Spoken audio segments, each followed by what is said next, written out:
আমি একটা বিশাল মূলা ক্ষেতের পাশে দাঁড়িয়ে আছি। আপনারা নিশ্চয়ই মূলা খেয়েছেন। মূলা অত্যন্ত সুস্বাদু একটা সবজি। বিশেষ করে কাঁচা মূলা যদি সালাদ করে খান তাহলে গ্যাস্ট্রাইটিসের সমস্যা থাকলে যাবে। আপনি যা খাবেন সেটা দ্রুত হজম হবে। এজন্য মূলাকে একটা চমৎকার ঔষধ হিসাবে গণ্য করা হয়, প্রাকৃতিক ঔষধ। আমি একটা মূলা এখান থেকে উঠিয়ে নেই, আপনাদেরকে দেখাই। এই মূলা উঠে যাও, এই যে দেখেন, এই দেখেন কত বড় একটা মূলা উঠাইলাম এখান থেকে।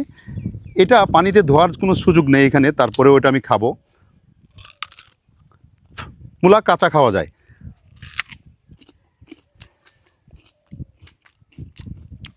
খুবই চমৎকার। এই যে মূলা দেখতে পাচ্ছেন প্রচুর ফুল ফুটেছে।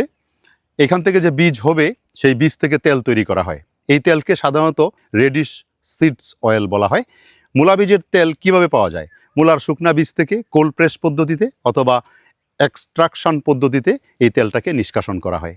এই তেল দিয়ে কি কাজে লাগে? খাদ্য হিসাবে কিছু দেশে এটি খাবার তেল হিসাবে ব্যবহার করা হয়। দ্রুত অক্সিডাইজড হয় না, তবে বাংলাদেশে এটি খুব বেশি প্রচলিত নয়। মূলা বীজ তেল ত্বকের যত্নে ব্যবহার করা হয়। কসমেটিক্সে খুবই জনপ্রিয়। ত্বক নরম ও মসৃণ করে দ্রুত শোষিত হয়, চিটচিটে নয়, ফলে ত্বকের প্রাকৃতিক উজ্জ্বলতা আনে। লিপস্টিক, লোশন, সিরাম তৈরিতে ব্যবহৃত হয়। চুলের যত্নে, চুলে উজ্জ্বলতা ও মসৃণতা আনয়নে এটা ব্যবহার করা হয়। চুলের জট কমায় কন্ডিশনার ও হেয়ার অয়েলে ব্যবহৃত মূলা বীজ তেল, যা প্রাকৃতিক চিকিৎসায় এবং লোকজ চিকিৎসায়ও প্রচুর ব্যবহৃত হয়। হালকা প্রদাহনাশক, ত্বকের শুষ্কতা কমাতে এবং ম্যাসাজ অয়েল হিসাবে এটা অত্যন্ত জনপ্রিয়। শিল্পক্ষেত্রে বায়োলুব্রিক্যান্ট হিসাবে পরিবেশ বান্ধব শিল্প তেলে ব্যবহার করা হয়। কিছু কিছু ক্ষেত্রে বায়োফুয়েল গবেষণায় এই মূলা তেলের ব্যবহার রয়েছে।